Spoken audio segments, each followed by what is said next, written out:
2022 সালে প্রজাতন্ত্র দিবস অর্থাৎ 26শে জানুয়ারি বিয়ে করেন অনিন্দিতা রায়চৌধুরী আর সুদীপ সরকার। আর তার ঠিক 3 বছর পর এই দম্পতির কোলে আসছে তাদের প্রথম সন্তান।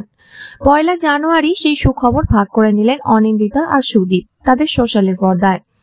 একটা ফটো কার্ড শেয়ার করেন যেখানে একটা বেবি কট রাখা, আর সেখান থেকে উঠছে একটা ছোট্ট হাত।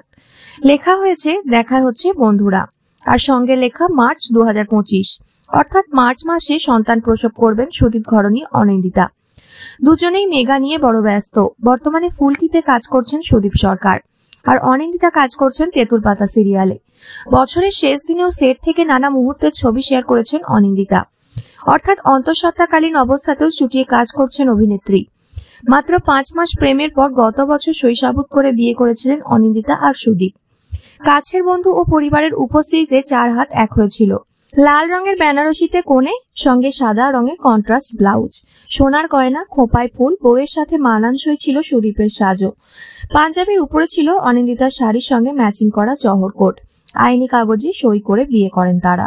তুমি আসবে বলে, কুসুম দোলা, কে আপন কে পর, মেয়েবেলা সহ একাধিক সিরিয়ালে পরিচিত মুখ সুদীপ। অন্যদিকে ধুলোকণা, পটল কুমার গানওয়ালা, ভূতু, কে আপন কে পর, করুণাময়ী রানী রাসমণি, দেশের মাটি, গুড্ডির মতো হিট সিরিয়ালে কাজ করেছেন অনিন্দিতা। নতুন বছর ও নতুন সদস্য আসার জন্য অনেক শুভেচ্ছা টলিউড দম্পতি অনিন্দিতা রায়চৌধুরী ও সুদীপ সরকারকে।